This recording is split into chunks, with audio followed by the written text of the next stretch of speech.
Welcome back. कहां सब लोग चले गए? जल्दी जल्दी आइए फटाफट।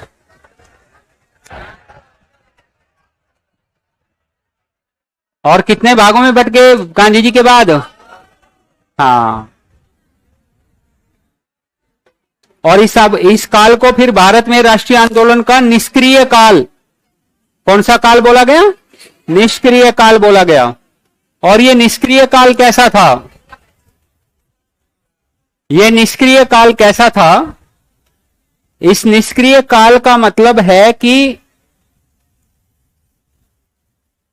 इसमें कोई बड़ी राजनीतिक घटना नहीं घटी और एक स्वराज पार्टी का क्या हो गया? गठन हो गया।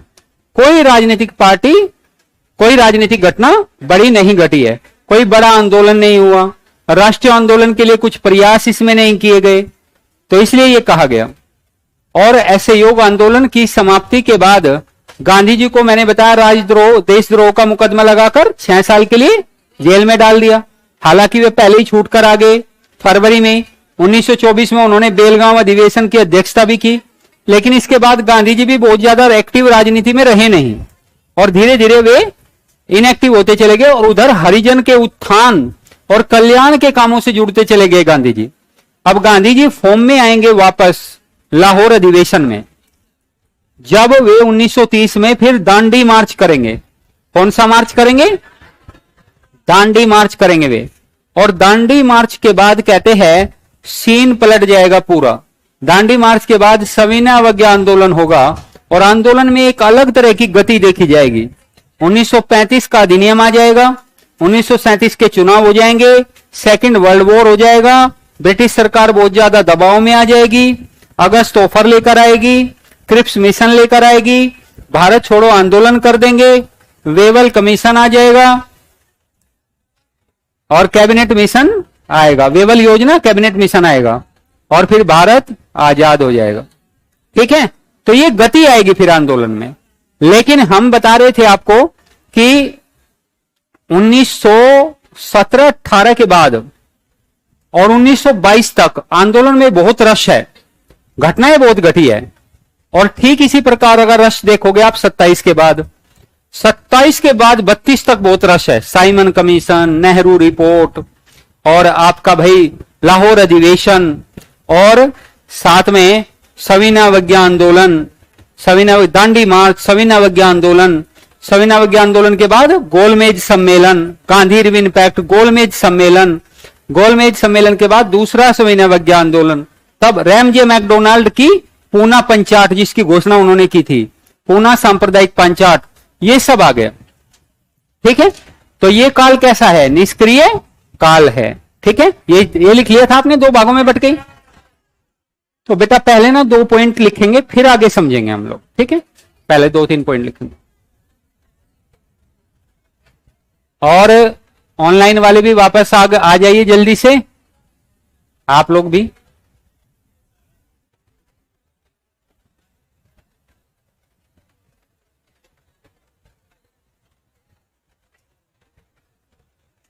लिखिए, असहयोग आंदोलन के बाद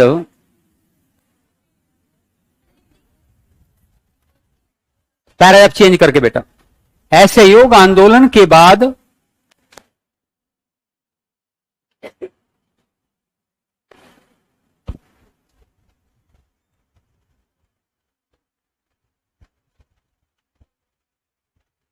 राष्ट्रीय आंदोलन में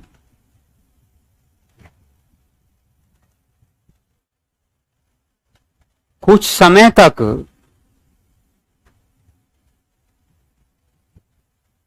निष्क्रियता देखी गई।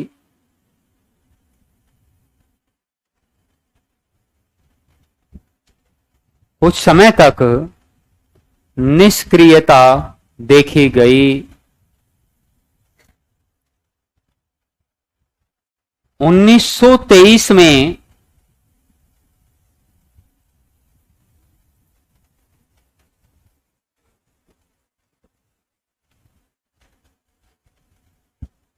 कांग्रेस से वैचारिक भिन्नता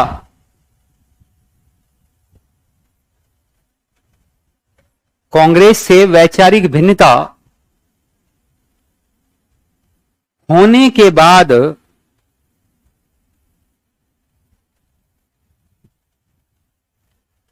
कुछ नेताओं ने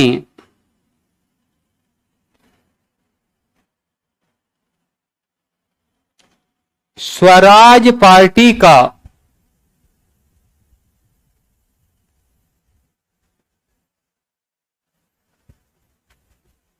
गठन किया।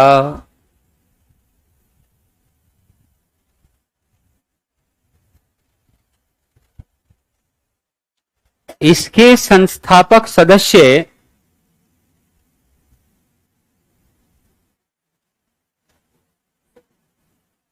मोतीलाल नेहरू, इसके संस्थापक सदस्य मोतीलाल नेहरू एवं चित्तरंजन दास थे। मोतीलाल नेहरू एवं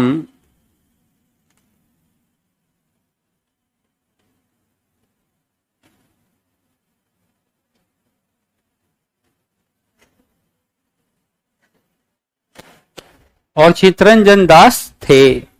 मोतीलाल नेहरू और चित्तरंजन दास ने ऐसे लिखो, स्वराज पार्टी का गठन इलाहाबाद में, इस पार्टी का गठन इलाहाबाद में किया गया था।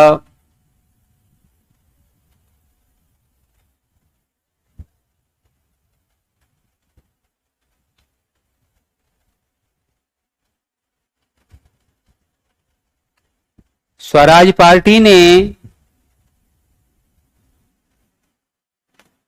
1923 के चुनाव में भाग लेने की घोषणा 1923 के चुनाव में भाग लेने की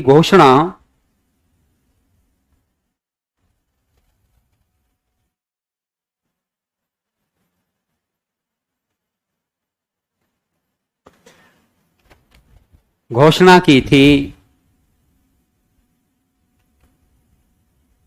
इन्हें चुनाव में सफलता भी मिली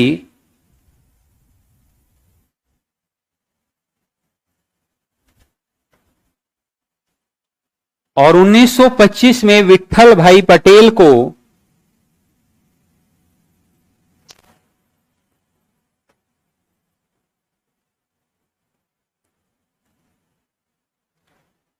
केंद्रीय असेंबली का या केंद्रीय विधान परिषद का अध्यक्ष चुना गया।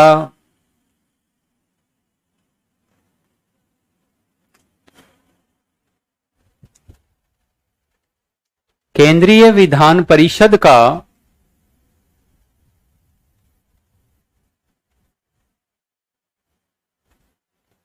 अध्यक्ष चुना गया। केंद्रीय विधान परिषद का क्या चुना गया? अध्यक्ष चुना गया। लिखिए, चित्तरंजन दास को देशबंधु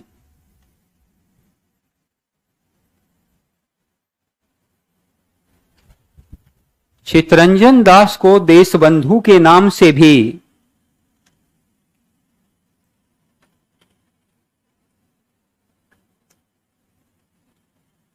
जाना जाता है। चित्तरंजन दास को देशबंधु के नाम से भी जाना जाता है। देखिए, उल्लेखनीय है कि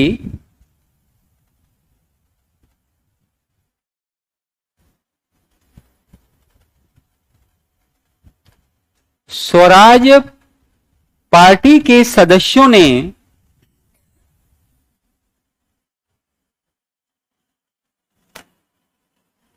अपने आप को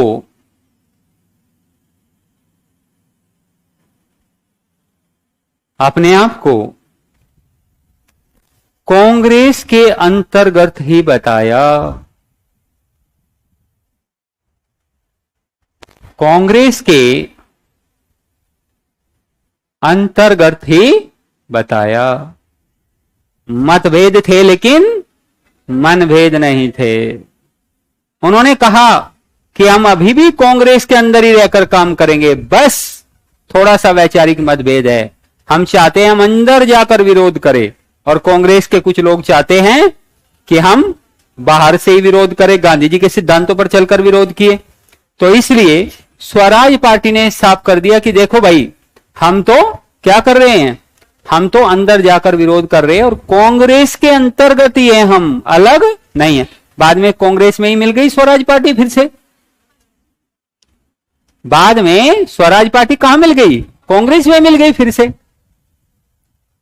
और स्वराज पार्टी के गठन के बाद 4 साल तक भारत में कोई बड़ी राजनीतिक घटना नहीं घटी।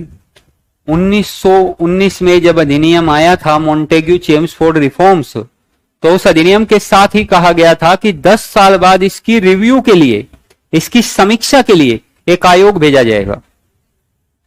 क्या भेजा जाएगा, आयोग। और यह आयोग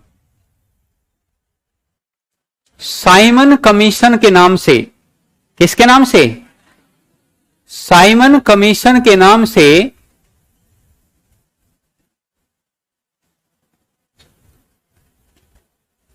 साइमन कमीशन के नाम से भारत कब आया, 1927 में ही भेज दिया गया। 1928 में आया था, 27 में नवंबर में घोषणा कर दी थी जाएगा, नवंबर में घोषणा कर दी गई थी जाएगा, और फरवरी में आ गया था 1928 में। आपको पता है साइमन कमीशन के 7 सदस्य थे। कितने सदस्य थे, 7।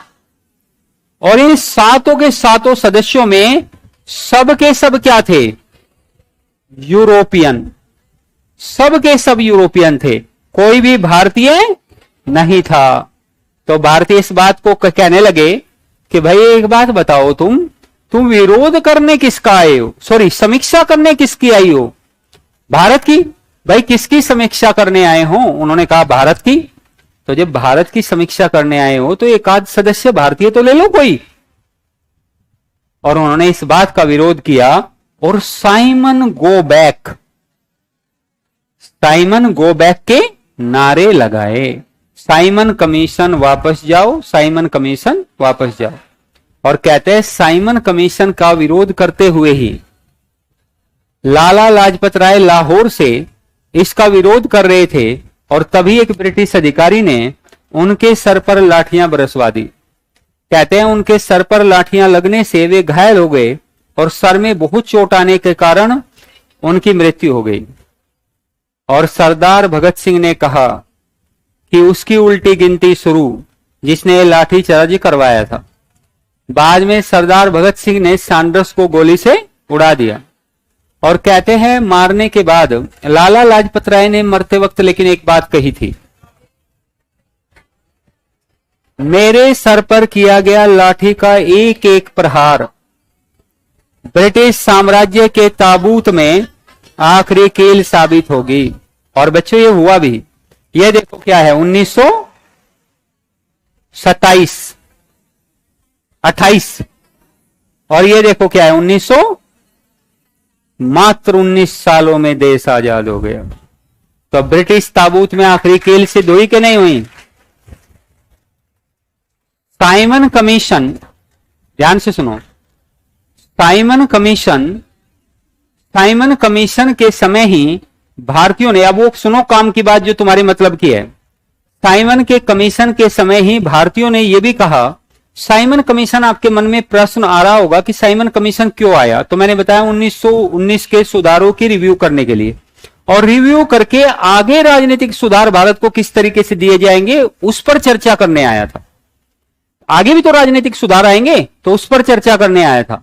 और ये क्या हो रहा था, वहां पर ब्रिटेन में क्या था, ये कंजर्वेटिव पार्टी की सरकार थी, और वहां पर उन्हें लग रहा था कि चुनाव होने वाले थे, और लेबर पार्टी की सरकार आने की उम्मीद थी कि लेबर पार्टी आएगी भैया अब, और लेबर पार्टी जैसे आएगी तो भारतीयों को वो अपने तरीके से शायद स्वराज वगैरह दे दे। और अभी हम स्वराज देंगे नहीं, क्योंकि कंजर्वेटिव पार्टी बिल्कुल भी नहीं चाहती थी अभी भारत जैसे देश को अपने हाथ से निकाला जाए।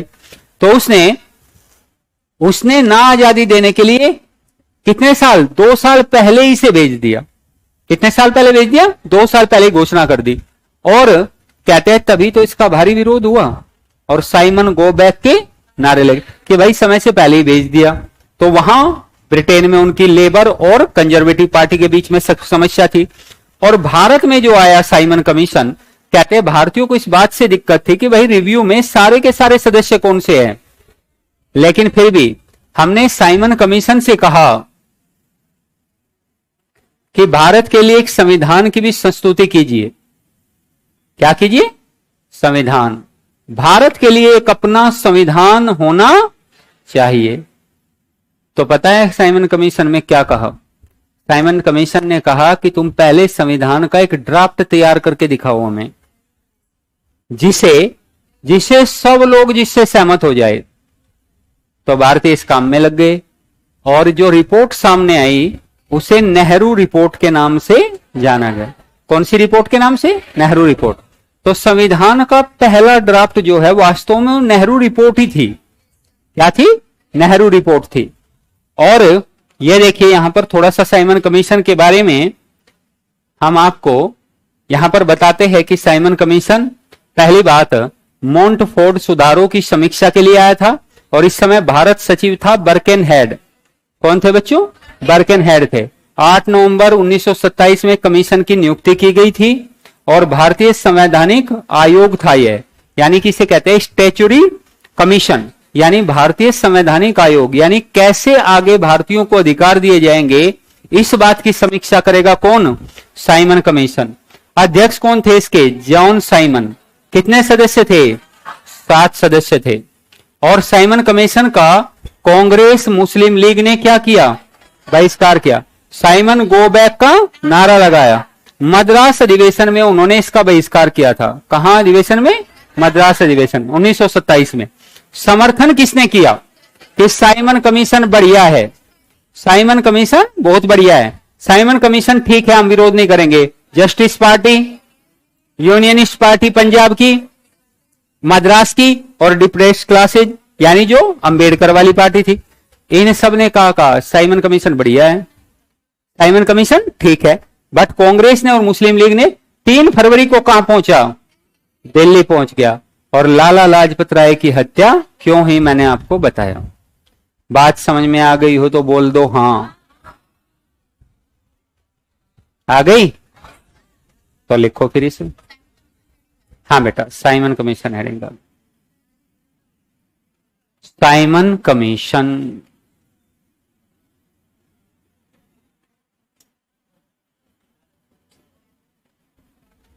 साइमन कमीशन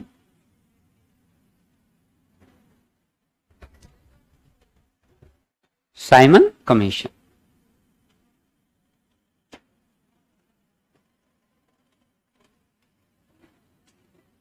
नहीं बेटा, हम बल लिखवा रहे हैं। लिखिए 1919 के भारत शासन अधिनियम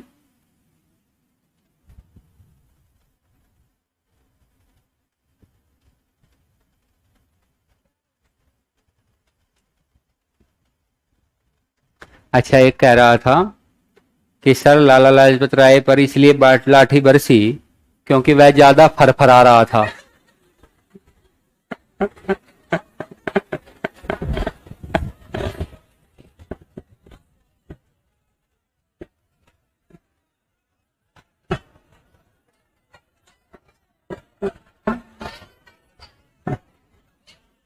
ये फरफराना क्या होता है भाई?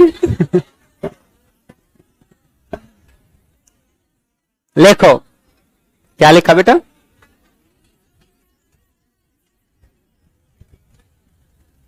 भारत शासन अधिनियम 1919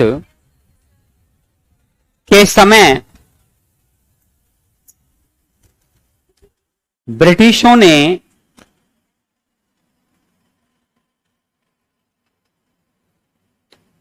इसकी समीक्षा के लिए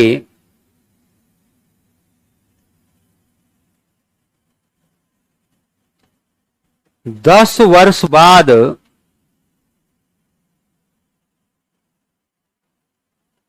एक आयोग भेजने का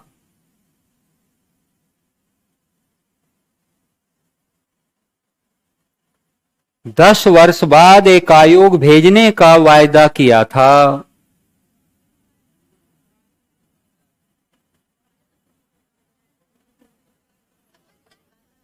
क्या किया था? वादा किया था।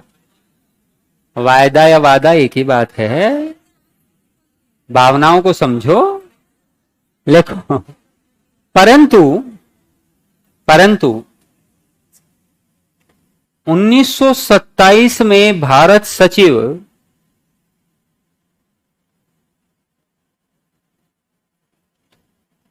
परंतु 1927 में भारत सचिव बर्केनहेड थे। 1927 में भारत सचिव बर्केनहेड थे और उन्होंने 8 नवंबर 1927 में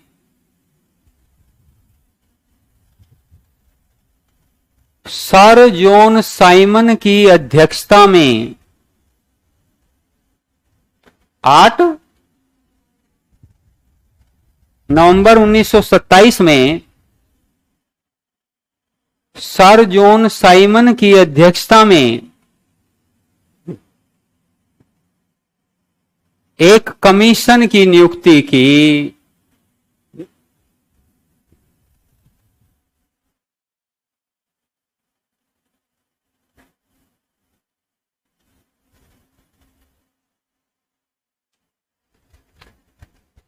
इसी कमीशन को साइमन कमीशन, इसी कमीशन को साइमन कमीशन कहा गया।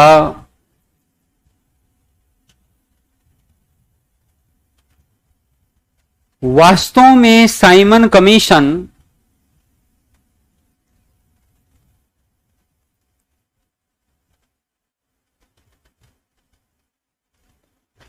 इसलिए 2 वर्ष पहले भेजा जा रहा था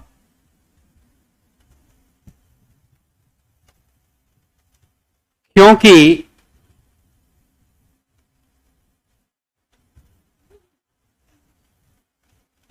ब्रिटेन में चुनाव होने वाले थे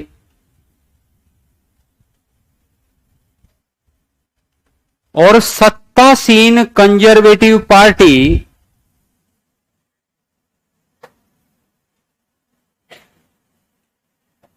सत्तासीन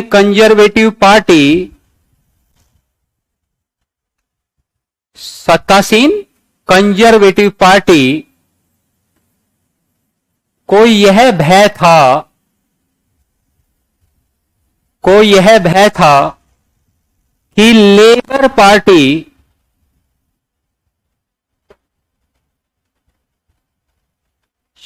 चुनाव जीतेगी।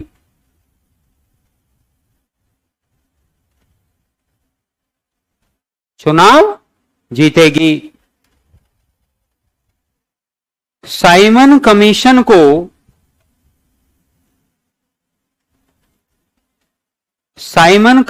को भारतीय संवैधानिक आयोग भी साइमन कमीशन को भारतीय संवैधानिक आयोग भी कहा जाता है।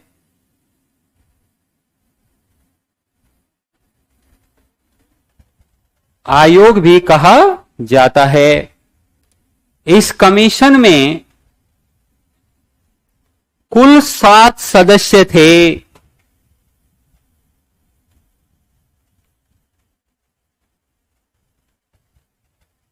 और यह कमीशन 3 फरवरी 1928 में दिल्ली पहुंचा।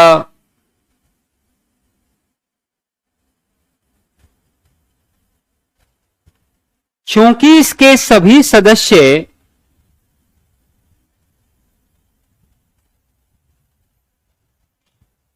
यूरोपीय थे, चूंकि इसके सभी सदस्य यूरोपीय थे, अतः कांग्रेस और मुस्लिम लीग जैसे नेताओं ने, कांग्रेस और मुस्लिम लीग जैसी पार्टियों ने इसका विरोध करते हुए साइमन गो बैक का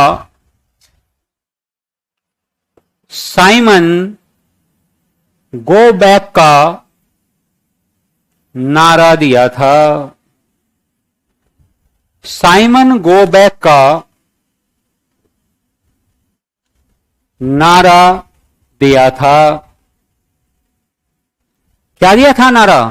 साइमन गो बैक का नारा दिया था। कहते हैं यह संवैधानिक आयोग जो आया इसमें 7 सदस्य थे, इसलिए विरोध हुआ और इसको साइमन गो बैक का नारा दिया। परंतु भारत में कुछ लोगों ने साइमन कमीशन का, हाँ बेटा लिखना है, परंतु भारत में, हाँ आराम से लिखवा देते हैं, परंतु भारत में कुछ लोगों ने या कुछ पार्टियों ने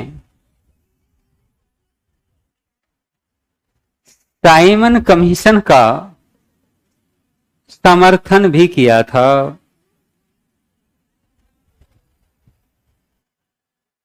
समर्थन भी किया था। जैसे जस्टिस पार्टी,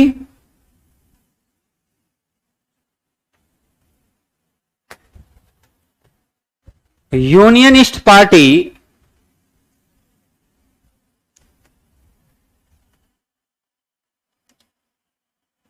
और डिप्रेस्ड क्लासेस।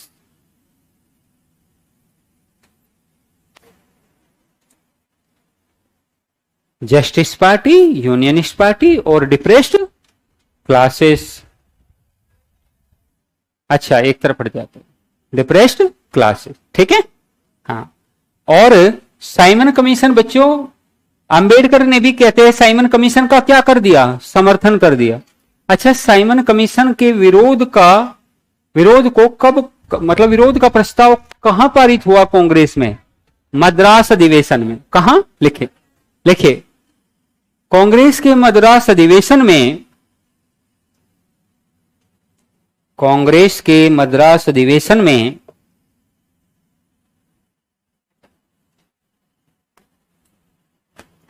साइमन कमीशन के विरोध का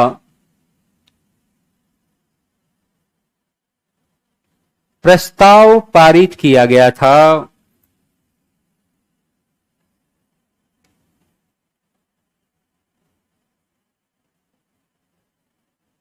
प्रस्ताव पारित किया गया था। साइमन कमीशन के विरोध का प्रस्ताव पारित किया गया था। देखिए, साइमन कमीशन के सामने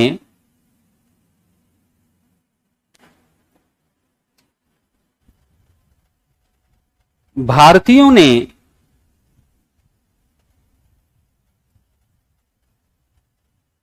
साइमन कमीशन के सामने भारतीयों ने भारत के लिए एक संविधान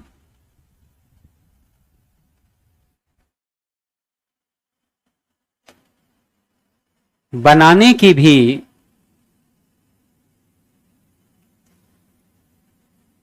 अपील की थी।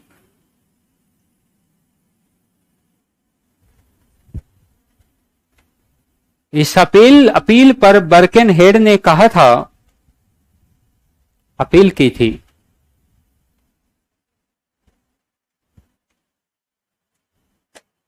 इस अपील पर बर्केनहेड ने कहा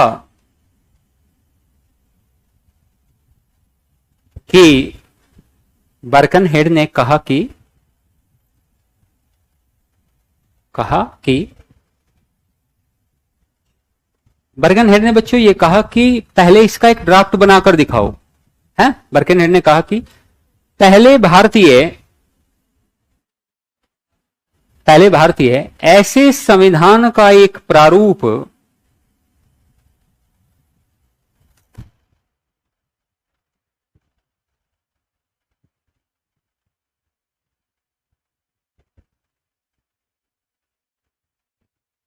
तैयार करके दिखाएं।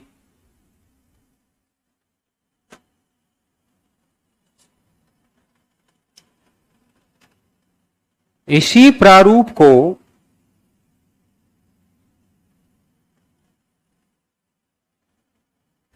(1928) में,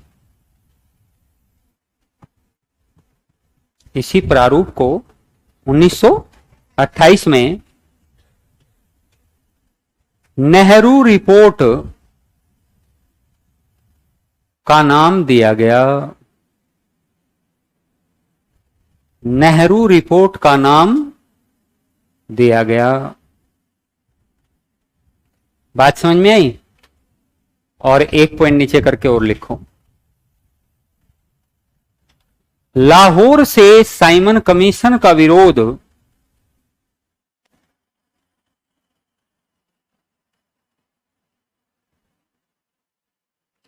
लाला लाजपत राय कर रहे थे।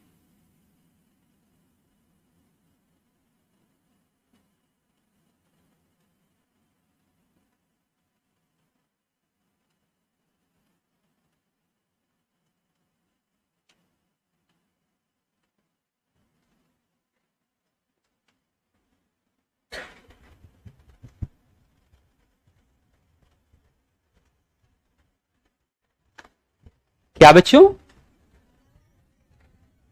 हाँ, लाला लाजपत राय विरोध कर रहे थे।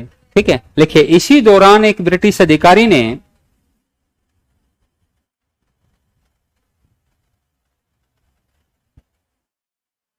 ब्रिटिश अधिकारी कौन थे? सैंडर्स ने उन पर लाठी चार्ज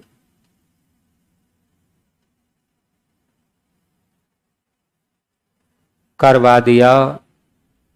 उन पर लाठी चार्ज करवा दिया, जिसके बाद उनकी मृत्यु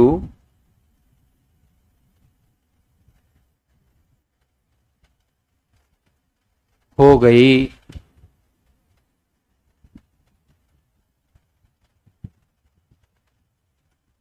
अपनी मृत्यु से पहले लाला लाजपत राय ने कहा था कि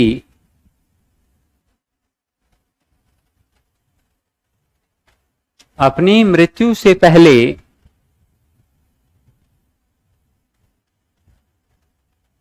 लाला लाजपत राय ने कहा था कि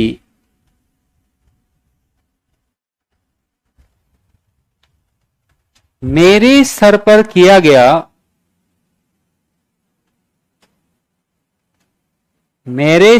किया गया लाठी का एक एक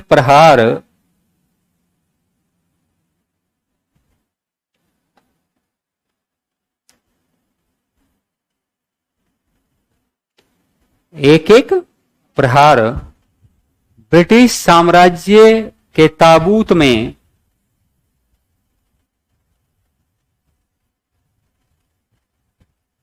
आखिरी कील साबित होगी। ब्रिटिश साम्राज्य के ताबूत में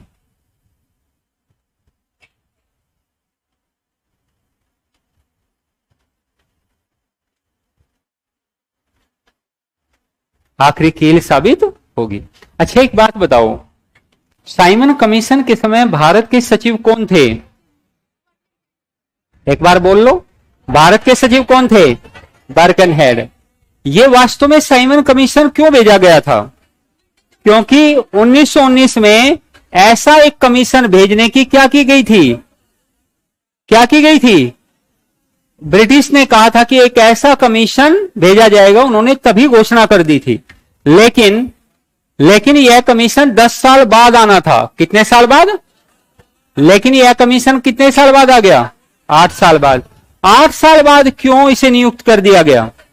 क्योंकि कंजर्वेटिव पार्टी को डर था कहीं लेबर पार्टी सरकार में ना आ जाए और भारतीयों को स्वराज ना दे दे, तो इसलिए उसने इसको पहले ही भेज दिया। साइमन कमीशन की नियुक्ति कब हुई? 8 नवंबर 1927 में। कब नियुक्ति हुई? 8 नवंबर 1927। और इसे क्या कहा जाता है? भारतीय संवैधानिक आयोग, स्टैच्यूरी कमीशन भी इसको बोला जाता है, स्टैच्यूरी कमीशन। और इसके अध्यक्ष कौन थे? John Simon. और इसमें कितने सदस्य थे? ये 7 सदस्य कौन थे? इसलिए इसका क्या किया गया? विरोध। और क्या नारा दिया गया? Simon go back. लेकिन भारतीय राष्ट्रीय कांग्रेस और मुस्लिम लीग ने साइमन कमीशन का जमकर विरोध किया। इससे सहमत हो? लेकिन कुछ पार्टियां ऐसी भी थी जिन्होंने साइमन कमीशन का समर्थन किया। वे कौन कौन सी पार्टियां हैं? जस्टिस पार्टी, यूनियनिस्ट पार्टी और डिप्रेस्ड क्लास। इन्होंने साइमन कमीशन का समर्थन कर दिया था। कहते हैं हाँ वो बाद में आएगा बेटा, अभी उससे आने में टाइम है। अभी वो नहीं 1928 की रिपोर्ट के बाद जीना फॉर्मूला आता है। हाँ उसके बाद जीना फॉर्मूला आता है। अभी दोनों को मिलाओ मत, नहीं तो दोनों मिक्सअप हो जाएंगे, गड़बड़ हो जाएगी। ठीक है, अभी क्या है? Simon commission. और एक स्टोरी के तहत हमारे क्या माना जाता है?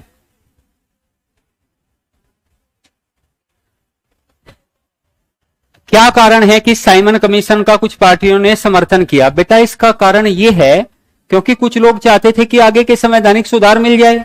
2 साल पहले भी आ जाए तो क्या बिगड़ गया? और सारे ब्रिटिश है तो कोई दिक्कत नहीं है। अंबेडकर इसमें से थे, जस्टिस पार्टी इसमें से थी, तो वो लोग ये मानते थे। अपनी अपनी सोच थी, अपनी अपनी मान्यता थी, इसमें तो कोई दिक्कत नहीं है। नहीं समझेंगे?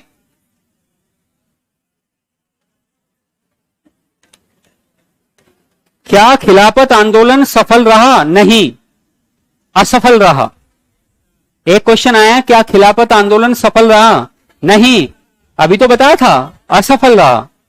अब फिर आगे पूछा है कि खिलाफत आंदोलन का समर्थन गांधी जी की धर्मनिरपेक्ष छवि पर काला धब्बा क्यों है? क्यों भाई काला धब्बा है? वे तो धर्मनिरपेक्ष छवि तो और बढ़िया हो जानी चाहिए उनकी। क्यों? क्योंकि वे तो हिंदू मुस्लिम एकता की बात कर रहे हैं। धर्मनिरपेक्ष छवि पर धब्बा कैसे आ जाएगा?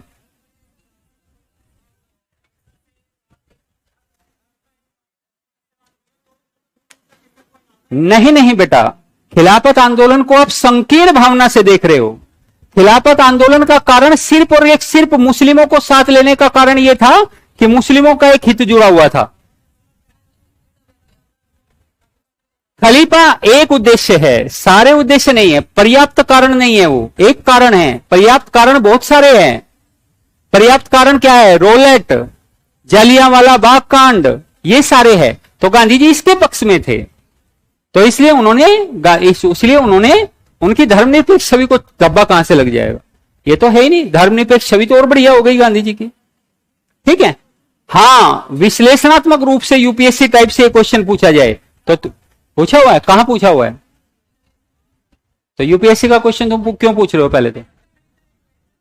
अच्छा, ठीक है। मेंस वगैरह के क्वेश्चन मत पूछो, मेंस की क्लास स्टार्ट होगी तो मेंस में पूछना। वहां उस तरह का डिस्कशन भी तो होगा भाई, वहां उस तरह का क्या होगा? डिस्कशन होगा, तो उस तरह के क्वेश्चन पूछ लेना। तुम अपने क्षेत्रों का अतिक्रमण कर रहे हो, अधिकार क्षेत्रों का। गांधी जी के मन में उदारवादी भावना कैसे उत्पन्न हुई? क्या ये किसी विदेशी उदारवादी का विचारक थे? क्या कहना चाहते हो भाई? गांधी जी के मन में उदारवादी भावना कैसे उत्पन्न हुई? दक्षिण अफ्रीका से उत्पन्न थी। टॉलस्टॉय, बाइबल और जैन धर्म और रस्किन, अनटू द लास्ट, इन सब पुस्तकों से गांधी जी बहुत प्रभावित थे और उनके मन की छवि जो है वो उदारवादी हो गई थी और वे सबसे बड़े उदारवादी के रूप में माने गए, सत्याग्रह को बढ़ाने वाले। बात समझ में आई? चलो 3 प्रश्न पूछते हैं तुमसे, बताओ बताओ भारत के सचिव का नाम उस समय, बताओ वो अधिवेशन जहां से इसका विरोध माना गया, नटराज। ठीक है, बताओ कमीशन कब नियुक्त हुआ, बताओ भारत कब आया। ठीक है, इसे भारतीय संवैधानिक आयोग कहेंगे। ठीक है, किस लिए आया था, उद्देश्य पता है, समीक्षा के लिए, और भारत में आगामी संवैधानिक सुधार कैसे दिए जाएंगे इसके लिए। ठीक है, यहां तक कोई दिक्कत। हेडिंग लगाओ, हेडिंग लगाओ नेहरू रिपोर्ट। नेहरू रिपोर्ट।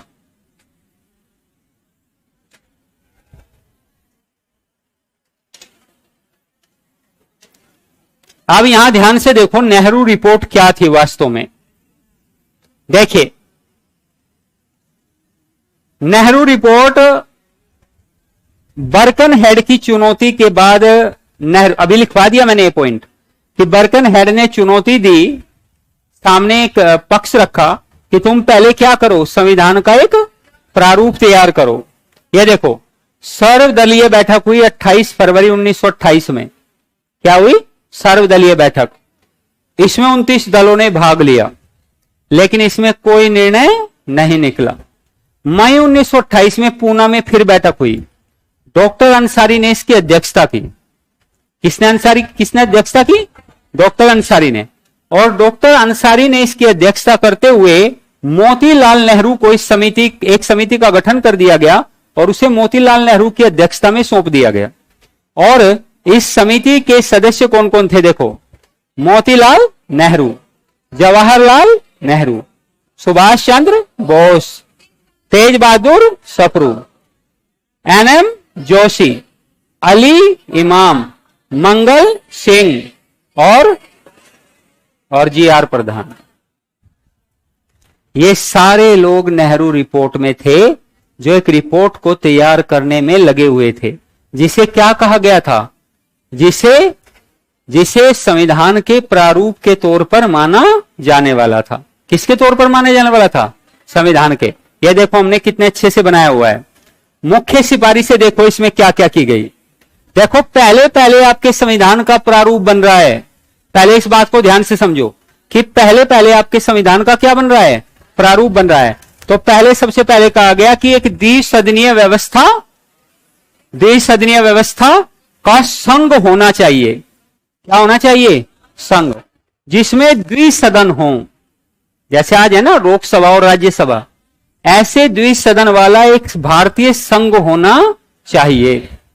और हमें जल्दी से जल्दी क्या दे, स्वराज दे। और घोषणा की गई हमें 1 साल के अंदर अंदर, या तो 31 दिसंबर, ध्यान दो, मोतीलाल नेहरू ने क्या कहा, 31 दिसंबर 1929 तक या तो हमें स्वराज दे दे, नहीं तो हम पूर्ण स्वराज से कम पर राजी नहीं होंगे। किससे कम पर राजी नहीं होंगे? ब्रिटिशों ने कहा तुम 1906 से स्वराज मांग रहे हो, हमने दिया क्या? तुम पूर्ण स्वराज मांग लेना, हम तब भी नहीं देंगे। तो नेहरू ने कहा वक्त बताएगा। क्या बताएगा? वक्त। तो कहते हैं पूर्ण स्वराज की बात। अच्छा, एक बात देखो, मैंने बताया राष्ट्रीय आंदोलन की जितनी भी घटनाएं हुई, उसमें से एक छोटी से छोटी घटना को भी आप पकड़ो, आप कहोगे सर ये तो असफल हो गया, जैसे खिलाफत आंदोलन असफल हो गया। आप कहोगे सर नेहरू रिपोर्ट तो कुछ काम की नहीं हुई, उसे तो सारे दलों ने इनकार कर दिया, बाद में मुस्लिम लीग ने कहा मैं नहीं मानता, है ना। लेकिन बच्चों, आप हर घटना का कोई ना कोई महत्व जरूर रहा। आपको पता है नेहरू रिपोर्ट का महत्व क्या रहा? नेहरू रिपोर्ट का सबसे बड़ा महत्व यह था कि उसने अल्टीमेटम दे दिया था ब्रिटिश गवर्नमेंट को 1 साल के समय का, कि या तो हमें स्वराज दे दो, नहीं तो हम क्या मांगेंगे? पूर्ण स्वराज। और वास्तव में लाहौर अधिवेशन में पूर्ण स्वराज मांगा हमने। कब? 1929 में। 1929 के बाद हमारे भारतीय राजनेताओं के बीच में स्वराज शब्द नहीं आया बच्चों। फिर शब्द क्या आया? पूर्ण स्वराज। तो यहां पर देखो, द्वैध शासन नहीं चाहिए। उन्होंने कहा प्रांतों से द्वैध शासन समाप्त कर दो, वायसराय को भारत का संवैधानिक प्रमुख बना दो, और 19 मूल अधिकार शामिल होने चाहिए। क्या होने चाहिए? 19 मूल अधिकार शामिल होने चाहिए। और मतदान आयु कितनी होनी चाहिए? 21 वर्ष। और पृथक निर्वाचन प्रणाली का विरोध होना चाहिए। जिन्ना कूद गए मैदान में। जिन्ना ने कहा सुनो सुनो मोतीलाल जी, मैं इसे सिरे से खारिज करता हूं। मैं किससे खारिज कैसे खारिज करता हूं? इसे सिरे से खारिज करता हूं इसको। और कहते हैं नेहरू रिपोर्ट परवान नहीं चढ़ पाई, लेकिन नेहरू रिपोर्ट का भी महत्व है। नेहरू रिपोर्ट का भी क्या है? महत्व है। तो पहले बताओ चुनौती किसने दी? बर्कनहेड ने। क्या चुनौती दी? प्रारूप तैयार करो। इसके लिए हमने क्या बुलाई? सर्वदलीय बैठक। कब बुलाई? 28 फरवरी। कितने दल शामिल हुए? 29 दल। सहमति नहीं बन पाई। मई में फिर से बैठक हुई। कहां पर? पूना में। और डॉक्टर अंसारी को क्या बनाया गया? इसका अध्यक्ष। और इसी की अध्यक्षता में एक नेहरू समिति का गठन किया गया। और इसके अध्यक्ष किसे बनाए गए? नेहरू। जब नेहरू समिति है तो किसे बनाया गया? नेहरू को। और इसके और बाकी सदस्य कितने थे? मोतीलाल, जवाहरलाल, सुभाष बोस, तेज बहादुर सप्रू, एनएम जोशी। बात समझ में आई? और उन्होंने नेहरू रिपोर्ट जो तैयार की उसकी सिफारिशें ये थी। क्लियर हुआ है तो बोल दो हां। अब हां बोल दिया तो लिखो। बनाओगे? स्ट्रक्चर बनाओगे क्या? बनाओ जल्दी से फटाफट। लिख पाए?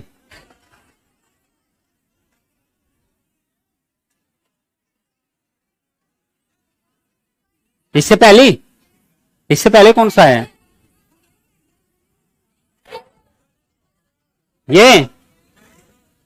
ये तो बनवा दिया। यही है। तुम्हारे लिए 2 मिनट का समय है, जो बनाना चाहे बना ले। ठीक है? और जो लिखना चाहे वो लिखेगा। हाँ,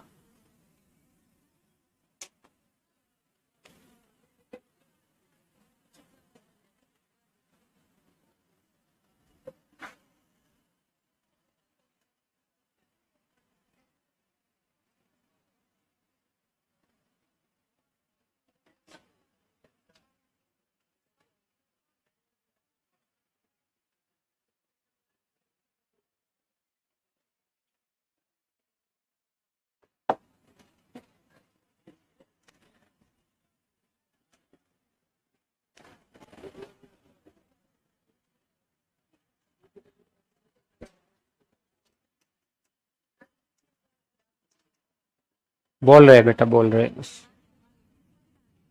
इससे अगले वाली।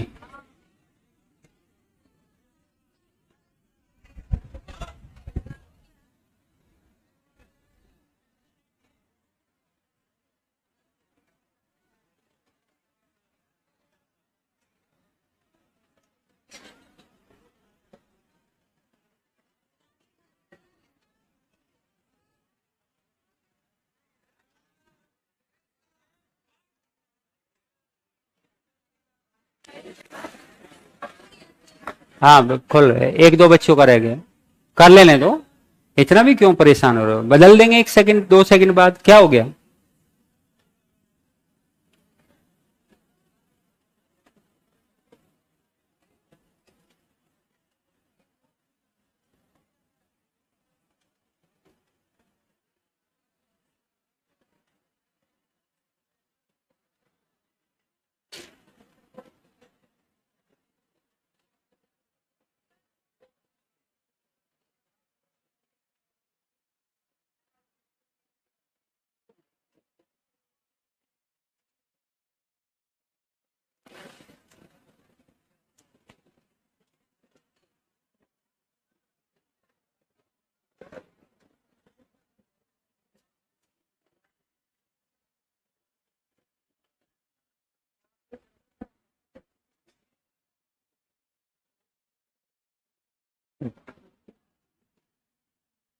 ठीक है बेटा, लिख लिया? अच्छा, ये ध्यान रखना, ये नहीं लिखवाएंगे हम फिर बोल के, ये दोनों नहीं लिखवाएंगे, ये तो सदस्य है, ये अभी लिख लो तुम लोग, ये हम लिखवाएंगे नहीं बोल के, बस हम कुछ पॉइंट लिखवाएंगे।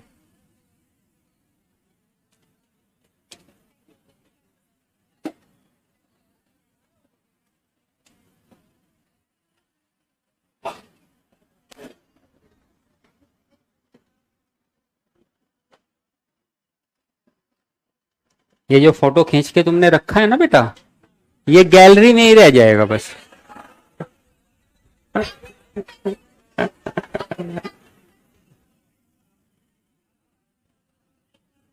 और फिर जब भी इसे देखोगे ना, तभी अरे ये भी लिखा हुआ रह गया। अच्छा चलो कोई नहीं, है तो फोटो तो सेव है ही, कर लेंगे, लिख लेंगे।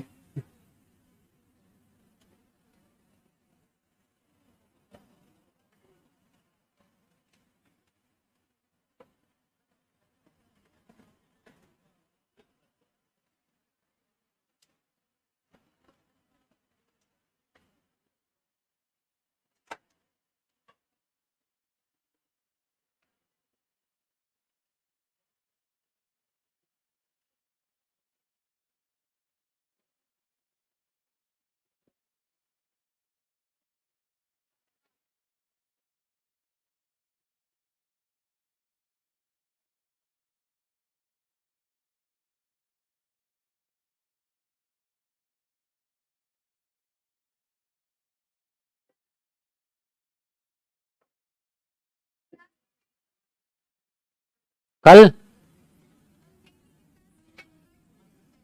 हाँ बेटा। अच्छा बेटा, इसके संबंध में, इसके संबंध में आप प्रबंधन से बात करें, है ना, इसके बारे में हमको कुछ नहीं पता है।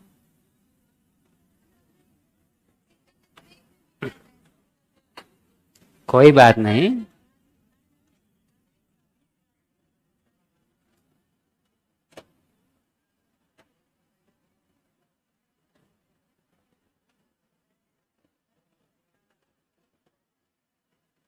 कल से हमारी क्लास होगी 11 बजे से, ठीक है। हाँ, और कल बिना ब्रेक की क्लास होगी, कल ब्रेक नहीं होगा, और ना ही परसों ब्रेक होगा, परसों फिर सुपर ब्रेक हो जाएगा।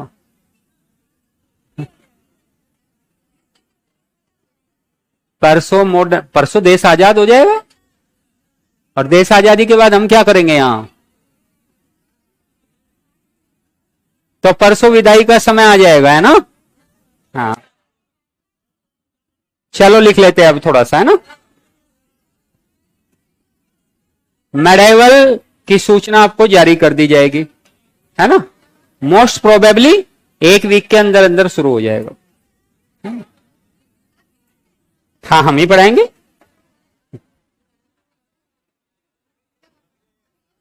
लिखो, वहां भी तुम्हें स्ट्रक्चर झेलने पड़ेंगे, मेडेवल में भी स्ट्रक्चर बनाने पड़ेंगे, है ना, जल्दी जल्दी से याद करते हुए। हाँ तो स्ट्रक्चर तो बनाएंगे ना। पता है मोदी जी का तुम विरोध करती हो, सपोर्ट सपोर्ट करते हो, कुछ नहीं करते हो। अच्छा सुनो सुनो, अरे शांत हो जाओ। यदि कोई एक आदमी मोदी जी का विरोध करेगा तो क्या मोदी जी प्रधानमंत्री नहीं बनेंगे। उनके लिए क्या जरूरी है, बहुमत। क्या जरूरी है, बहुमत। इसलिए मेडेवल की क्लास भी जैसा बहुमत बोलेगी वैसे ही चलेगी, ठीक है। लिखो अगला पॉइंट, 1928 में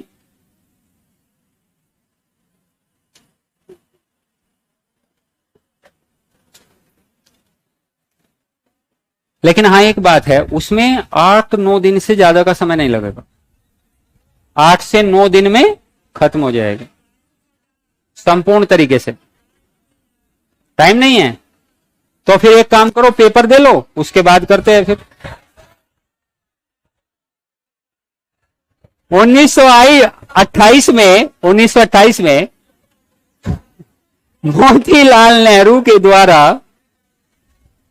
मोतीलाल नेहरू की अध्यक्षता में 1928 में मोतीलाल नेहरू की अध्यक्षता में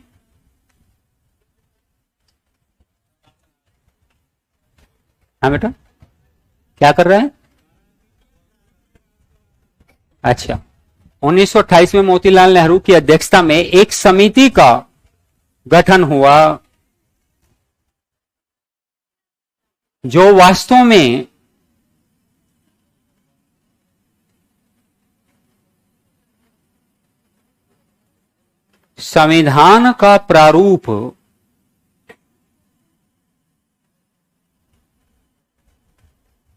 जो वास्तव में संविधान का प्रारूप तैयार करने के लिए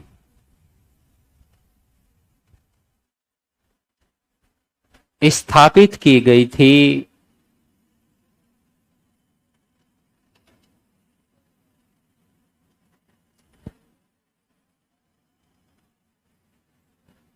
स्थापित की गई थी।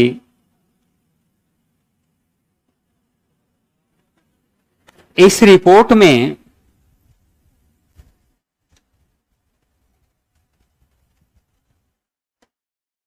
ब्रिटिश सरकार से स्वराज पुनः मांगा गया। ब्रिटिश सरकार से स्वराज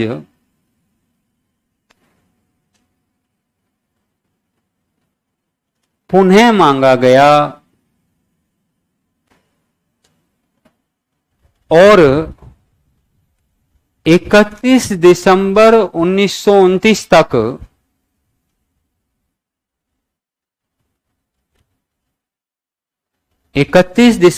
1929 तक का समय दिया गया।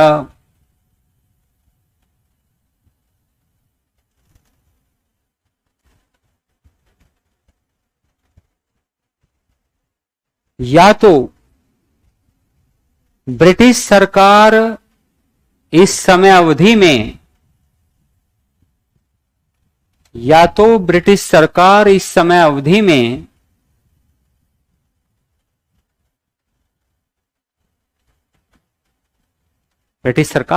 अवधि में स्वराज दे दे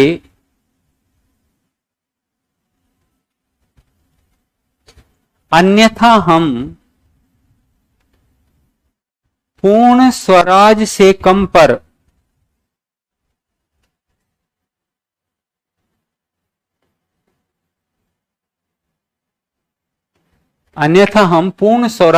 कम पर राजी नहीं होंगे।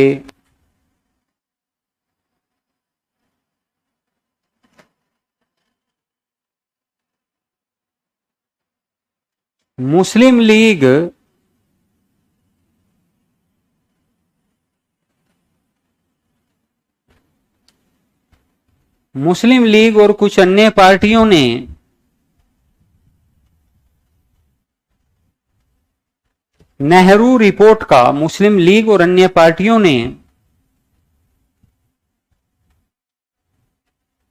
नेहरू रिपोर्ट का विरोध किया या नेहरू रिपोर्ट का बहिष्कार किया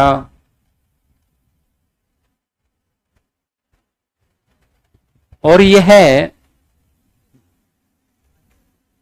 असफल सिद्ध हो गई।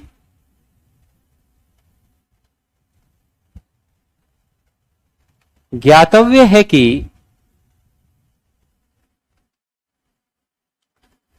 नेहरू रिपोर्ट के माध्यम से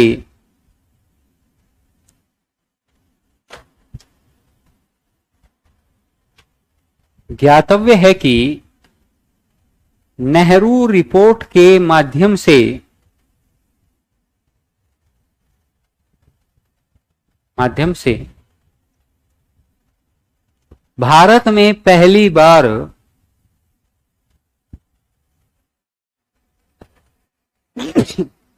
मूल अधिकारों एवं मूल अधिकारों एवं नागरिकता के विषय में,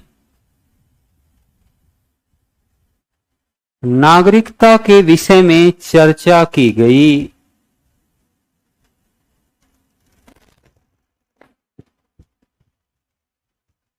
नागरिकता के विषय में चर्चा की गई। तो बच्चों पहली बार नेहरू रिपोर्ट में मूल अधिकारों की बात की गई, नागरिकता की बात की गई पहली बार, और यहां के बाद मूल अधिकारों की चर्चा होगी, तभी तो संविधान जब बनेगा आपका तो मूल अधिकारों को क्या किया जाएगा, उसमें स्थापित किया जाएगा। और आज तो आपके मूल अधिकार कितने हैं, कितने मूल अधिकार है आपके, 6 मूल अधिकार है। और अनुच्छेद 12 से लेकर अनुच्छेद 35 तक मूल अधिकारों का उपबंध किया गया है। ऐसा मानते हो कि नहीं? तो कहते हैं बच्चों लेकिन इन मूल अधिकारों को सबसे पहली बार मोतीलाल नेहरू ने ही अपनी रिपोर्ट में जगह दी थी, और वहां पर 19 मूल अधिकारों की बात की थी। कितने मूल अधिकारों की? 19। अब ध्यान दो बेटा, 19 मूल अधिकारों का मतलब ये नहीं कि अलग अलग 19 थे, जैसे अब 6 है तो उस समय ज्यादा की थी, नहीं, जो अनुच्छेद बने हुए हैं ना उन सबको मूल अधिकार के रूप में बताया गया था। क्लियर हुआ? बाद में मूल अधिकार स्थापित किए गए। नेहरू रिपोर्ट असफल हो गई, लेकिन क्या नेहरू रिपोर्ट कुछ देकर गई? तो मैंने बताया देकर गई। अच्छा, नेहरू रिपोर्ट के सदस्य कौन कौन थे बता दिया मैंने, है ना, और इसकी सिफारिशें कौन कौन सी थी बता दी मैंने। तो नेहरू रिपोर्ट क्लियर है। तो नेहरू रिपोर्ट किस लिए आई थी ये बता दो एक बार, क्या थी नेहरू रिपोर्ट? संविधान का प्रारूप। किसने चुनौती दी थी भारतीयों को? किसकी अध्यक्षता में समिति गठित हुई? मोतीलाल नेहरू की। बाद में इसका प्रारूप तैयार किया गया। कौन सी पार्टी ने इसके प्रारूप को नकार दिया? मुस्लिम लीग, जस्टिस पार्टी, यूनियनिस्ट पार्टी, इन सब ने नकार दिया।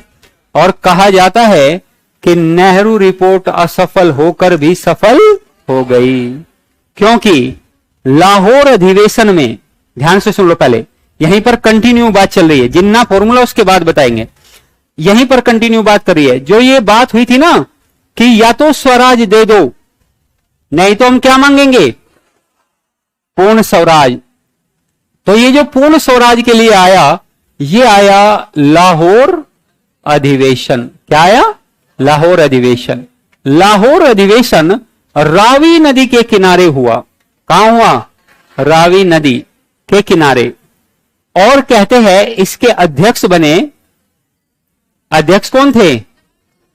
JL नेहरू, पंडित जवाहरलाल नेहरू इसके अध्यक्ष बने। और पंडित जवाहरलाल नेहरू, यह अधिवेशन कुछ बातों के लिए विशेष तौर पर याद किया जाता है। पहली बात, अब से कांग्रेस का उद्देश्य बदल गया। कांग्रेस का उद्देश्य क्या हो गया? पूर्ण स्वराज हो गया। क्या हो गया? पूर्ण स्वराज हो गया। और पूर्ण स्वराज होते ही कहते हैं 31 दिसंबर की रात्रि को एक झंडा फहराया गया। 31 दिसंबर की रात्रि को एक झंडा फहराया गया 1929 में, और ये तिरंगा झंडा फहराने के बाद स्वतंत्र घोषित कर दिया गया अपने आप को। क्या किया गया? स्वतंत्र घोषित। और 26 जनवरी, यहां देखो बेटा, अरे बिना समय की ताली मत बजाया करो। यहां देखो, 26 जनवरी 1930 से हर वर्ष स्वतंत्रता दिवस मनाया जाएगा। स्वतंत्रता दिवस मनाया जाएगा और मनाया गया। आपको पता है बाद में 26 जनवरी 1950 में, क्योंकि देश आजाद हो गया बच्चों 15 अगस्त 1947 में, तो स्वतंत्रता दिवस तो यही हो गया। तो इस 26 जनवरी का क्या करे? तो इसे क्या घोषित किया गया? संविधान अपनाया गया और इसे गणतंत्र दिवस घोषित किया गया। गणतंत्र दिवस घोषित किया गया। किसे? हां, स्वाधीनता और स्वतंत्रता में क्या अंतर है? हाँ बेटा, स्वाधीनता और स्वतंत्रता में क्या अंतर है? तो स्वतंत्रता दिवस की घोषणा कर दी गई और गणतंत्र दिवस के रूप में इसे, जितना जीवन में फैक्चुअल रहोगे उतना ही एक ही समय सीमा और एक ही दायरे में सिमट जाओगे। थोड़ा सा ब्रॉड सोचा करो कि जो शब्द तुमने पढ़ा है सर ने वही शब्द क्यों नहीं बोला एग्जैक्ट, है ना? तो ये नहीं करना है बेटा। अगला पॉइंट, अब देखो यहां पर ले बिगाड़ दिया।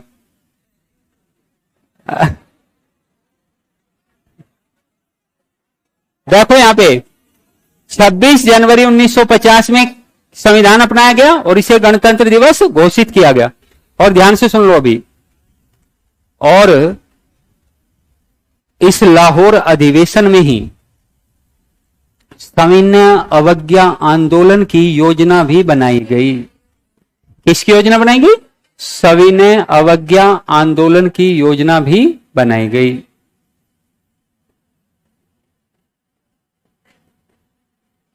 गांधी जी फिर से फॉर्म में आ गए।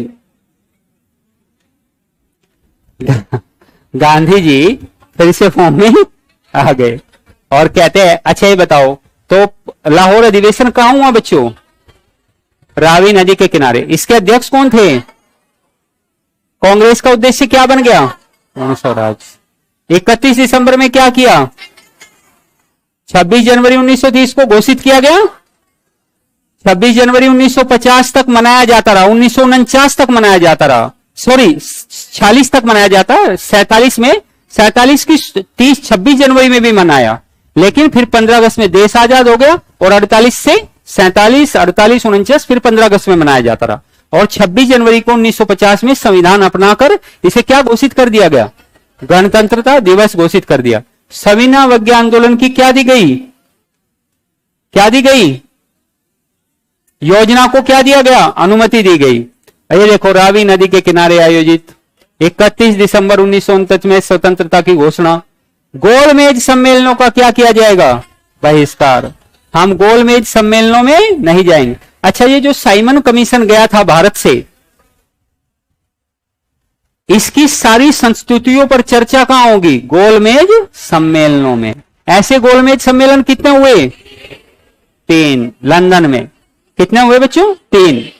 और गोलमेज सम्मेलनों का बहिष्कार और चुनावों का भी बहिष्कार किया कि हम चुनाव भी नहीं लड़ेंगे। पहले हमारे साथ पूर्ण स्वराज की बात करो। किसकी बात करो?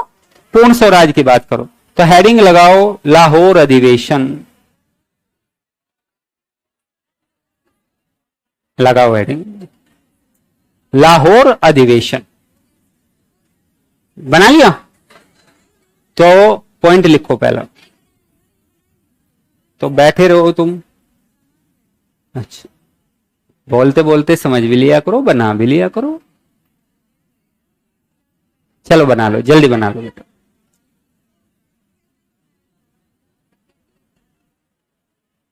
हो जाएगा, हो जाएगा आसानी से।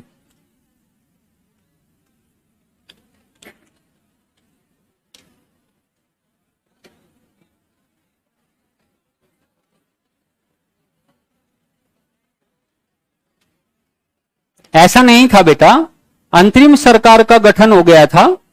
यह कहा है कि देश 1947 में आजाद हुआ और संविधान 1950 में लागू हुआ, तो आजादी के बाद भी अंग्रेजी कानून चलता रहा था। आपको पता है बहुत सारे अनुच्छेद पहले ही लागू कर दिए गए थे। एक बात। दूसरी बात, अंतरिम सरकार बनाई गई थी कि नहीं 1946 में? याद है? तो इसलिए कानून उस हिसाब से चल रहा था। सर ने पॉलिटी में तो ये बताया हुआ ना सब कुछ। तो फिर उनसे मेरी बात हुई थी, उन्होंने कहा था कि सब बताया हुआ है बच्चों को। हाँ,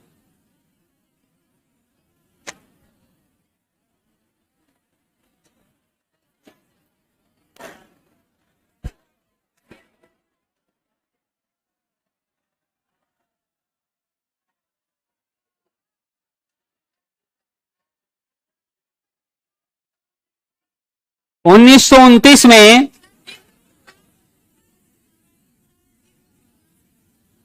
3 प्रश्न। 3 बजे से क्लास है, 1 बजे से पहले हम नहीं छोड़ेंगे, ठीक है। लिखिए, हाँ लिखिए पहला पॉइंट। 1929 में भारतीय राष्ट्रीय कांग्रेस का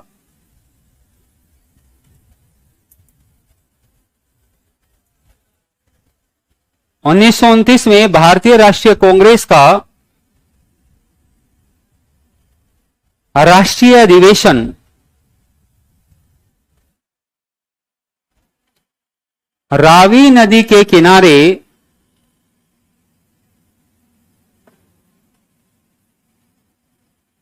लाहौर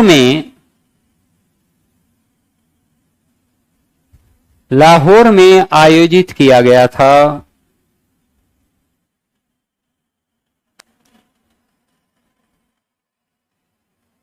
लाहौर में आयोजित किया गया था। इस अधिवेशन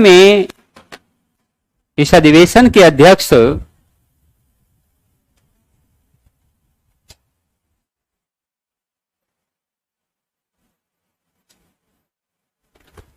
पंडित जवाहरलाल नेहरू थे।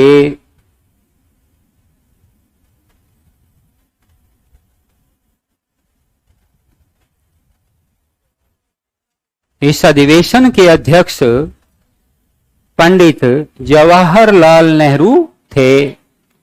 लिखिए, इस अधिवेशन में, अगला पॉइंट,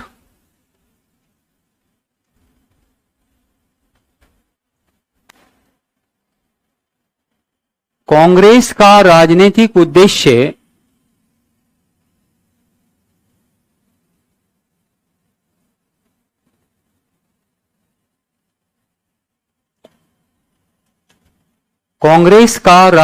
उद्देश्य पूर्ण स्वराज हो गया।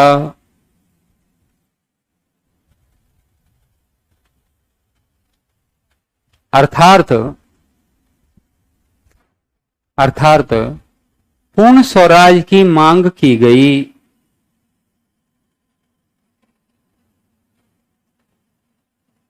पूर्ण स्वराज की मांग की गई।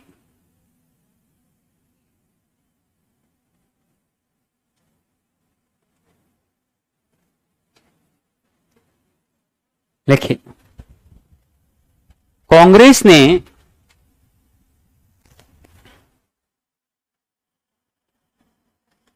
31 दिसंबर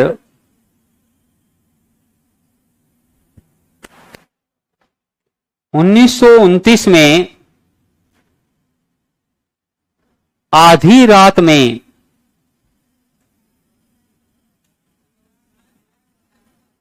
यानी 12 बजे के बाद, हाँ पूरा, क्योंकि टाइम पूरा हो गया था ना जिसकी चुनौती दी थी। आधी रात में तिरंगा झंडा फहराया और स्वतंत्रता की घोषणा की।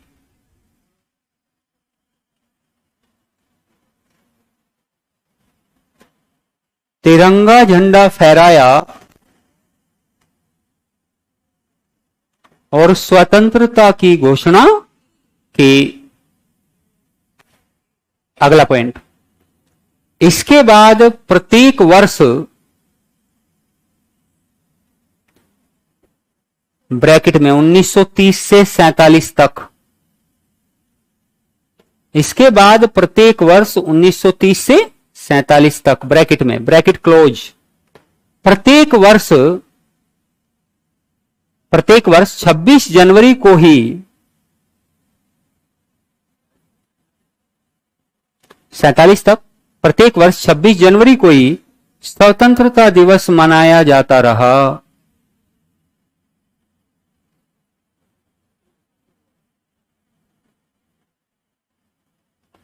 ,1947 में भारत को स्वतंत्रता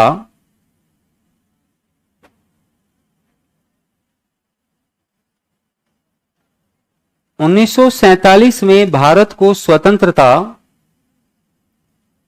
15 अगस्त में प्राप्त हुई।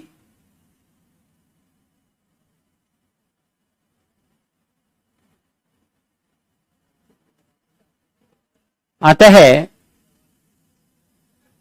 26 जनवरी 1950 में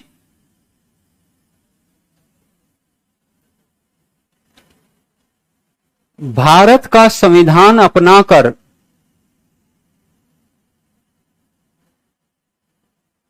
इसे गणतंत्र दिवस, अतः 26 जनवरी 1950 में भारत का संविधान अपनाकर इसे गणतंत्र दिवस घोषित किया गया।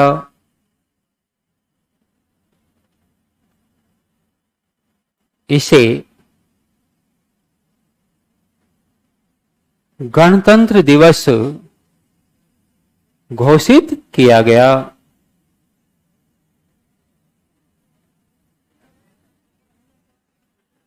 इस आंदोलन में, इस सम्मेलन में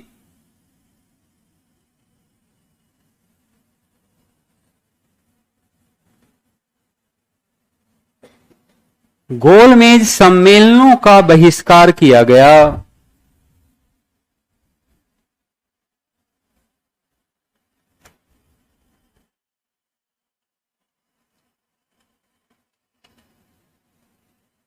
गोलमेज सम्मेलनों का बहिष्कार किया गया।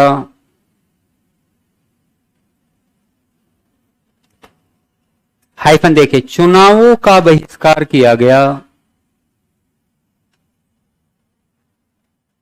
चुनावों का बहिष्कार किया गया।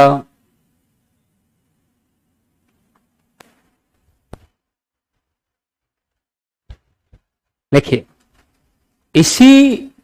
इसी सम्मेलन में सविनय अवज्ञा आंदोलन को भी, सविनय आंदोलन की योजना को भी, इसी सम्मेलन में सविनय आंदोलन की योजना को भी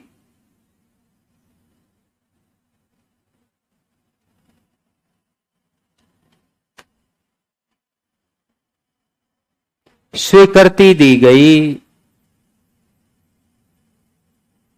स्वीकृति दी गई। अच्छा, यहां पर एक बात सुनो ध्यान से।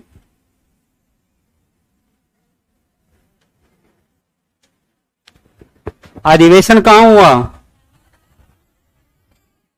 अध्यक्ष कौन था? कांग्रेस का उद्देश्य क्या हो गया? इससे पहले क्या था? 31 दिसंबर 1929 में क्या ठहराया गया था? 26 जनवरी को क्या घोषित किया गया? 26 जनवरी 1950 में इसे क्या बना दिया गया? संविधान। और संविधान अपनाने के बाद गणतंत्र दिवस। और 15 अगस्त 1947 में आजादी मिलने के बाद, 1947 के बाद 15 अगस्त 1948, 49, 50 को ही स्वतंत्रता दिवस मनाया गया। और बताओ कि लाहौर अधिवेशन में गोलमेज सम्मेलनों को स्वीकार किया गया, बहिष्कार किया गया। चुनावों को स्वीकार किया गया, बहिष्कार किया गया। सविनय अवज्ञा आंदोलन की योजना को मंजूरी दी गई, यस और नो? मंजूरी दी गई। अब ध्यान से सुनो, अभी जाना नहीं है कहीं भी। कल हम लोग 1940 तक का सफर तय करेंगे और परसों हम 40 से 47 तक का। ठीक है बच्चों? चलो, कल फिर और कुछ क्वेश्चन आपको दिलवाएंगे। ठीक है, चलिए, बहुत बहुत धन्यवाद।